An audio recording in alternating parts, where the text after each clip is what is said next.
Welcome to GRN, the Growth and Resilience Network, where every episode brings you targeted stories and strategies about professional and personal growth and resilience. The intent of each episode is to educate, energize, and equip you with information and hopefully a bit of wisdom to apply in your life and within your community. Hi, I'm Steve Piscitelli, your host, coming to you from my headquarters, my world headquarters, here in Atlantic Beach, Florida.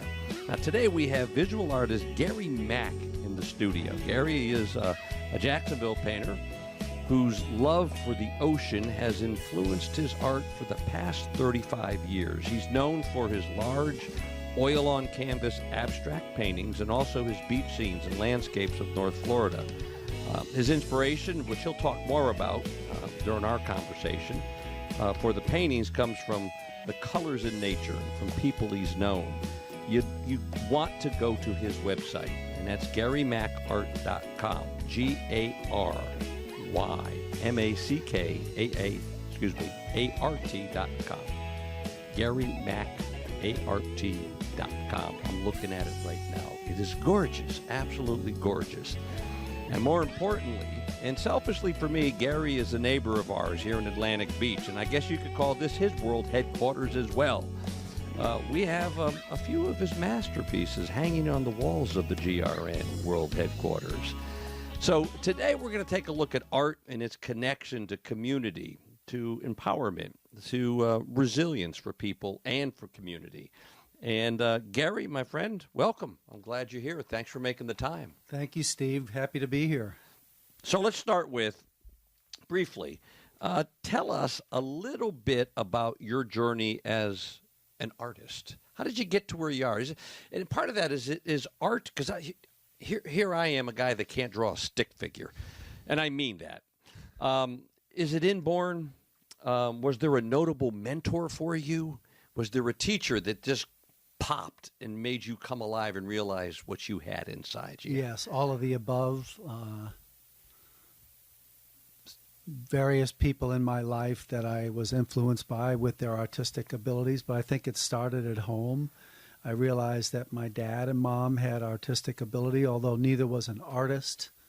My mom was a homemaker, and she did a wonderful job. And my dad was an executive, but he used to cut my brothers and my hair. Probably that's art in itself, isn't it? Well, you could say that, I guess.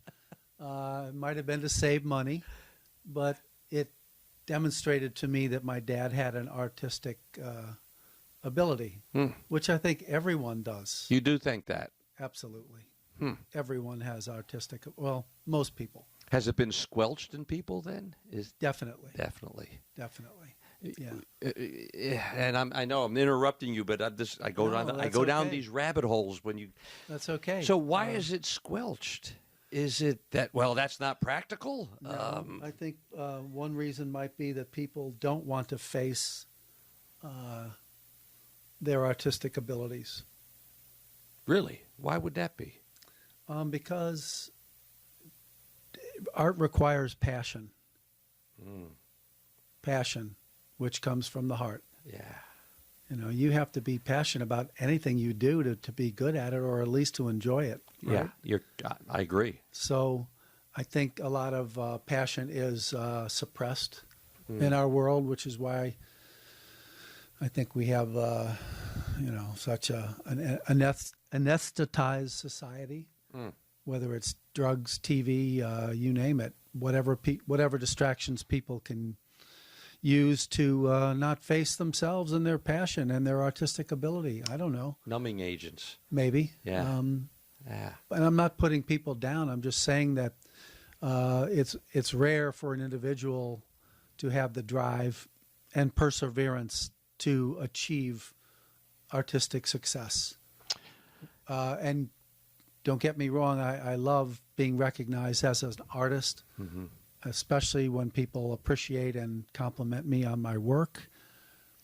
But there are a lot of people out there who might be jealous of that, and they don't demonstrate an appreciation for you because you are what you do. They assume you're lazy or you're self-absorbed, whatever. But I don't think so. I think it's the opposite. Yeah. And looking at your work, and you were showing me a few of your newer ones before we turned on the mics. And it's just that you just don't come in and slap some stuff on the canvas and walk out. Well, Jackson Pollock did. All right, so okay. Speaking of which, Jackson Pollock's, some of his paintings are among the world's most expensive paintings. Really? Really. And he used cheap canvas and even cheaper house paint. And a lot of those multi-million dollar paintings are, not standing the test of time. They're not holding up so well because the materials weren't archival. Yeah. Okay. But I think the reason Pollock is a phenomenon whose works still bring in, 50 to 100 million at auction. And this is a guy that used to ride around Long Island on a bicycle. We do that here at the beach. But not out of necessity. Anyway, Pollock was the one who broke through. He not only did he not use brushes, he used sticks to drip paint on a canvas. So here's a guy that broke through a barrier. Wow. And he was the first. And his work was good, but let's face it, anybody can slap paint on a canvas. I've done and actually sold a couple of large Pollock-style paintings, and I was pretty stoked to be able to sell them, but even more happy that they turned out how I wanted them to. Yeah. I watched his movie, the movie about Pollock starring Ed Harris. Excellent movie. And I watched the technique. There's also a little bit of footage of the actual Pollock in action. He absolutely had a technique. He just didn't randomly splash paint here and there. Right. So he did have a technique which contributed to the look of his work. So that was fun. Yeah, and back to where I interrupted you. It's okay. Who was the mentor? Who was the teacher? Who was the one that said, I see something in Gary Mack? Well, I don't really remember, Steve. I just remember the people that I knew. My sister painted an oil painting when she was no more than 10 or 12 of a circus horse, which hugely impressed me. I didn't know she could paint, and she produced a really cool image of a circus horse inside the ring, and it was really great. So I knew she had artistic ability just from that. I loved the work of a friend of my cousin's who was an artist. He later became an executive in the advertising world in Manhattan, but he could paint. He'd done caricatures of surfing images at their house. He'd also done a beautiful floral mural for my cousin Joan, which was really spectacular, and she loved. So I was absolutely influenced by certain people along the way growing up that I saw who could paint. Neat. That I saw their work, that is. Did you take art in school? I did. You did? Yeah. Is art getting short shrift nowadays? Is it not being paid attention to in the schools? Should there be more of it? Is it as important from your perspective as reading, writing? Absolutely. But I don't think it's probably been cut back. I don't know. Like a lot of other things that we need. Yeah. But absolutely. What's it do? Why is it important? Why is art important? Well, it lets people express themselves, express their artistic ability that we all have, as I said, and amaze themselves at their ability to create. Yeah. We all have a need to create. Everyone. Yeah. Even people who will never draw or paint anything. All you have to do is walk down the street and see the amount of people with tattoos all over their body now. That's their art. That's their expression. Yeah.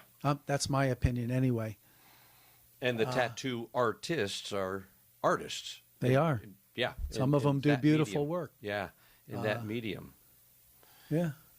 Yeah. And so as an artist, I've heard this sometimes, like songwriters, they'll sit down. I remember there's an artist, I think it was Waylon Jennings, said that, and I forgot the song, but he said it actually took him. He wrote it on a plane ride from one Texas city to another. He said it took him like 15 minutes. It was just there, and it came out. Right. And I've talked to some local songwriters here at the beach, and they've said similar things. Yeah. Do you find that as an artist? Do you sometimes just say, "I've got something. This has to come out. It's stirring in you"? Yes. Where does that come from? I mean, are you inspired by you're walking down the beach and you see a lifeguard station, a stand, a seagull, and all of a sudden you're seeing something and something connects. Is that right? Is that how it happens? Yes. Well, if you're lucky. Since we lost Tom Petty, I've been watching a lot of video of him on YouTube. Mm-hmm. And he talked about writing songs. Mack said that sometimes it happens, often it doesn't, but when it does happen, it's kind of a mystical, magical thing that he's prepared for and is able to receive. Maybe he channels something from a higher source. And I'm sad that we lost him at such a young age. Yeah. Comparatively speaking, I guess, because I think he was. I never was a big fan of his. You know, we all hear the hits on the radio. Right. I did want to go once to a concert of his about 7-8 years ago when he just put out a new album, and he was coming home to Gainesville to play the O'Connell Center. That's right. So for whatever reason, probably not having the money to go, being a self-employed artist at the beach at the time, it's famine. I never went, but I was really disappointed that I missed that show because I'm sure it was a spectacular show. Anyway, I've been watching, as I said, a lot of his videos, and there's a guy that Bob Dylan, one of the greatest songwriters ever to come along, called a masterful poet. Tom Petty. Yeah. And as I said, Tom described the creative process sometimes as being a magical, mystical thing that he couldn't quite describe, but it does happen occasionally and not when you want it to, when it wants to show up. Okay? It's knocking. I guess. Yeah. Yeah. So rest in peace, Tom Petty, and thanks for all the great music. In art, do you, and I don't know, I can't speak with any kind of knowledge, especially authority on the topic of art therapy. But I know some folks that are in that realm, art therapy. What is it about art, a little deeper than what we have been, if you can? I don't know, maybe you've dealt with art therapy. I don't know if you've ever done that. Have you done that? Have you worked in art therapy? What I used to do was have painting sessions at my studio. Okay. And there are numerous places around town and in the nation where people now come in for an evening of painting, and they sip wine. There may or may not be food. I had food and wine available, and it just makes for a nice evening. I would have a small 11 by 14 canvas painted on an easel where everyone could see it. And right next to that easel, I would have a blank canvas on another easel. And I would repaint the one next to me step by step. And it usually took about 6 or 7 stages or steps over the course of a couple, 3 hours of the evening. But people just had a blast. First thing they did was pour themselves a glass of wine. Most people. Well, Some people who didn't drink didn't. But that was part of the fun evening experience. But again, I saw people who had not painted since kindergarten or grade school paint a very good painting. Granted, it was with me showing them step by step how to apply the paint here and there. Sure. However, I was truly amazed at how well many people did. And I guess you could call that art therapy because they really enjoyed it. Never had a bad experience with anyone. A couple ladies, I had to help them finish their painting because they might have had a glass of wine too much. But that was maybe 1 or 2 occasions. But there were people who would get stuck, and I was able to help them get through an area of the painting that I found easy to fix, and just showed them what to do. So that was really fun for me and them. So I guess you could say that was a form of art therapy. Now, I'm going to ask you to do something that's hard for many of us, to put humility aside. Okay? Put humility aside. When you think of your work, your art, what thoughts do you have about the impact your work has on the viewer? Well, I'm happy to say, Steve, that I think it has a great impact on a lot of people. Now, I'm sure there are some people out there who don't like my work, and that's fine for them. Art is so subjective to begin with. But I meet a lot of people who, never having met them, and I tell them my name, they say, "Nice to meet you. I have 2 of your prints in my home." Back in the 90s, I put out 3 or 4 posters, which people bought and they enjoyed, and I think some still have. Yeah. And they're local scenes that people like and can relate to.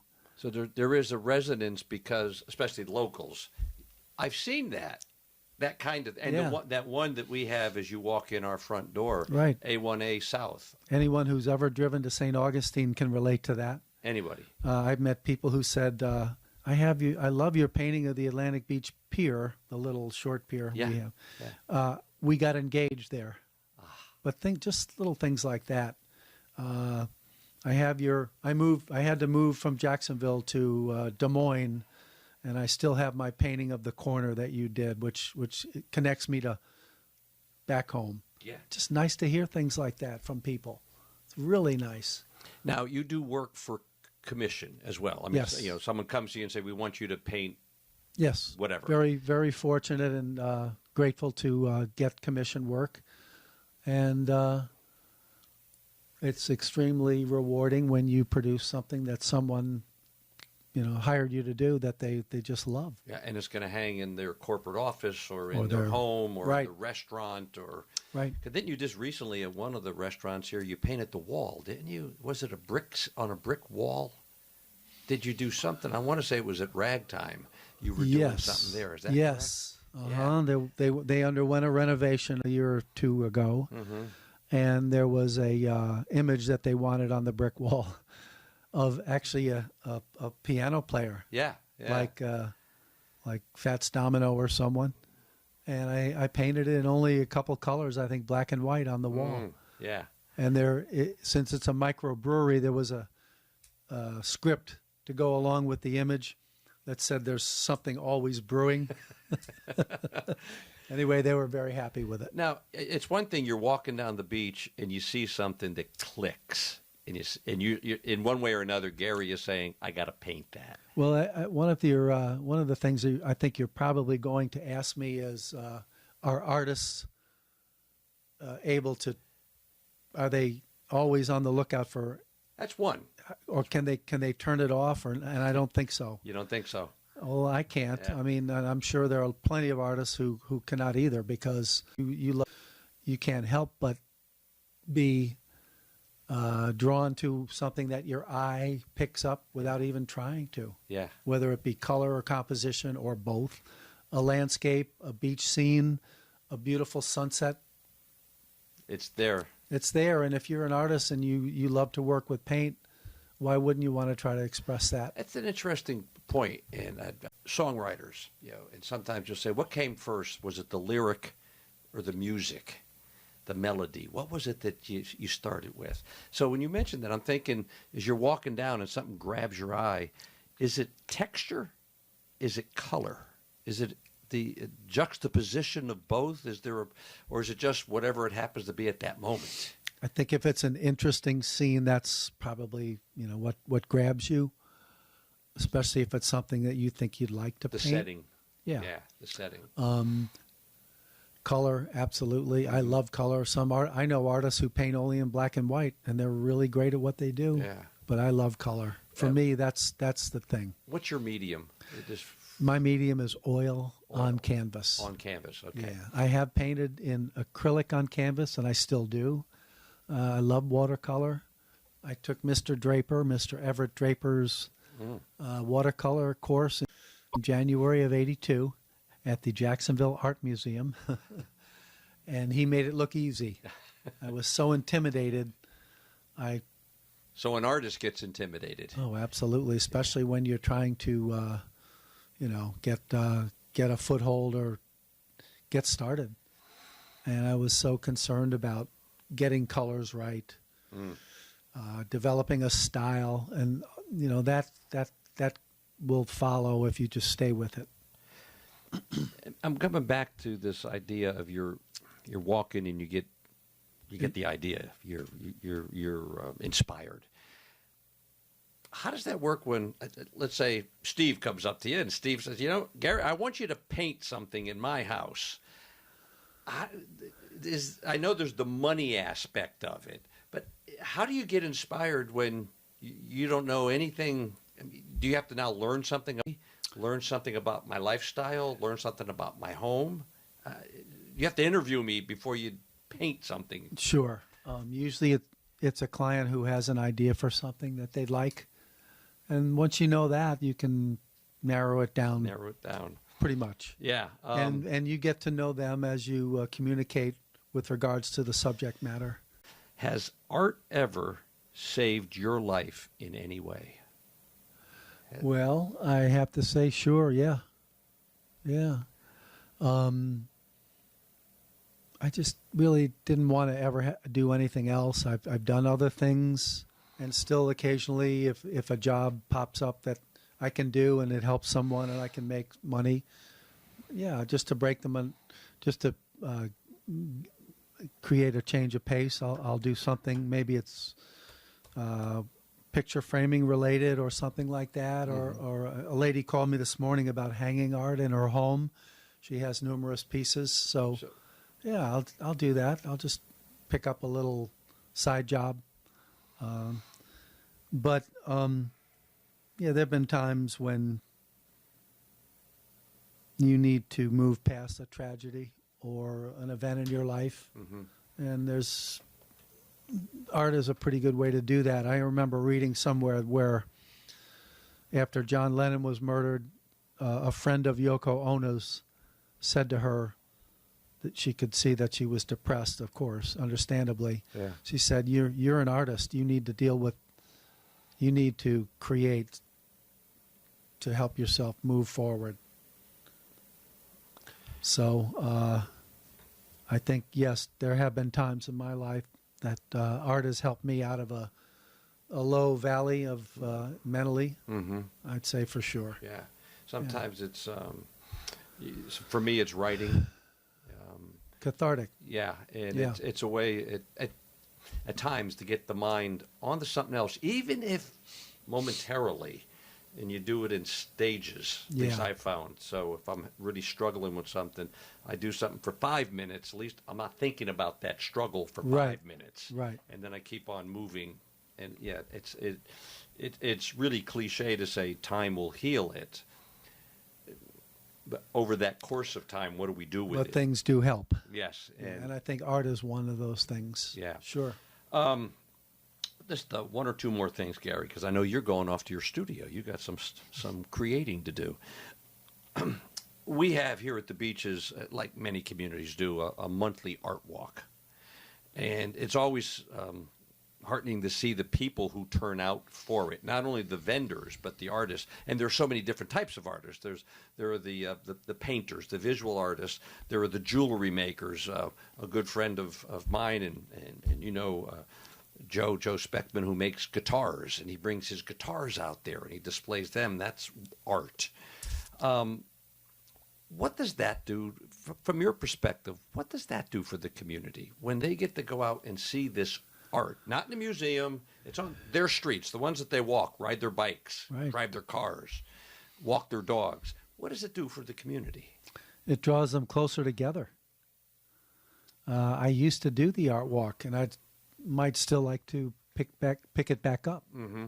Right up here in our little corner of the world at the corner. Yeah.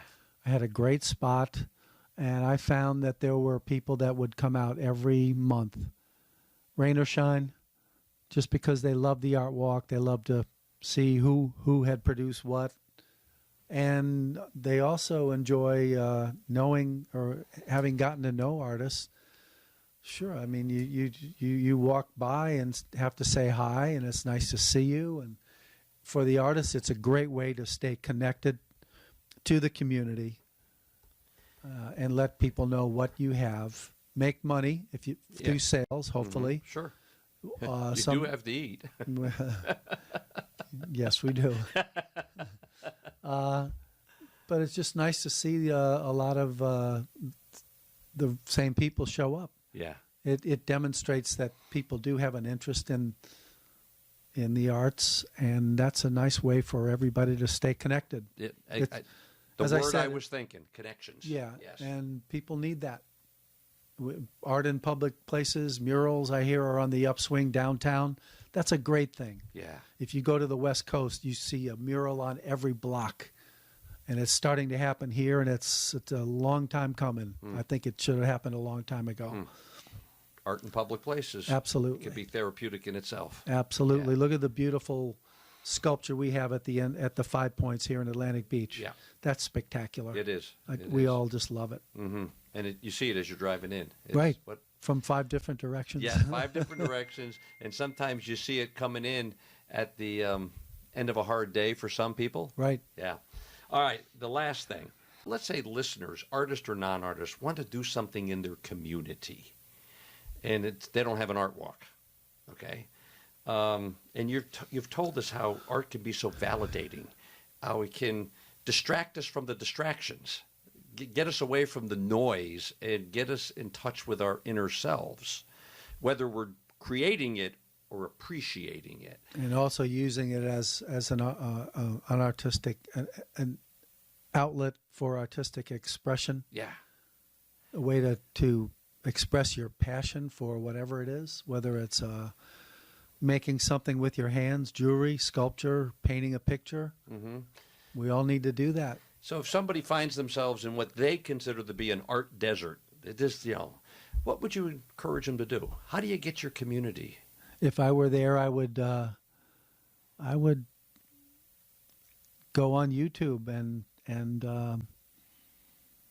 enjoy all of the documentaries there are about all the greats like Picasso, Monet, Matisse, Cézanne. You know, all the really wonderful artists that were.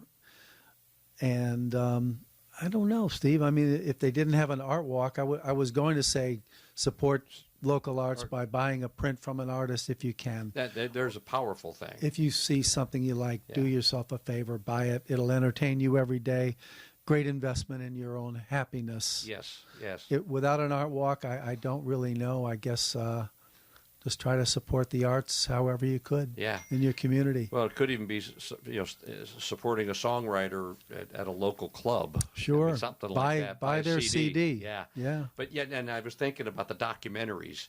Host a God, there's a million. Host a coffee or a happy hour at your house. And with like-minded people, and start an art community. It could start with 4 people, and who knows where it goes. Like-minded people usually find each other. Yeah, they do. You know, whether it's music or art or whatever.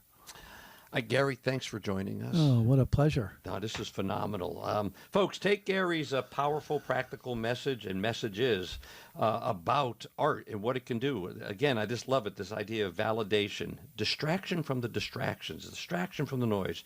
It's in us. And in many ways, you might be one of those people where you cannot not do art if you give yourself that opportunity to get out there and do it. And don't forget, Gary Mack art.com, GaryMackArt.com. And I think you're on Instagram also, and you have a lot of photos of your work on Instagram. Yes. So you want to find out, and they're powerful. They're just absolutely amazing. Every time I walk our wonder dog Roxy to the beach in the morning, I see something and I say, there's a Gary subject right there. That could possibly be Gary. Thank you, Steve. Thank you. And thank you, listeners, for joining us today. Without you, there is no Growth and Resilience Network. I thank you for sharing our podcast with family, friends, colleagues, and community leaders. Visit my website, stevepiscitelli.com, for more information about upcoming conversations on the GRN and about my programs and other resources. So until we meet again, either virtually or somewhere in person around this great nation, this is Steve Piscitelli coming from my world headquarters and Gary's world headquarters here in Atlantic Beach, Florida, reminding all of us to choose well, live well, and be well, and continue to create, share, and savor powerful moments with others. Bye-bye, folks.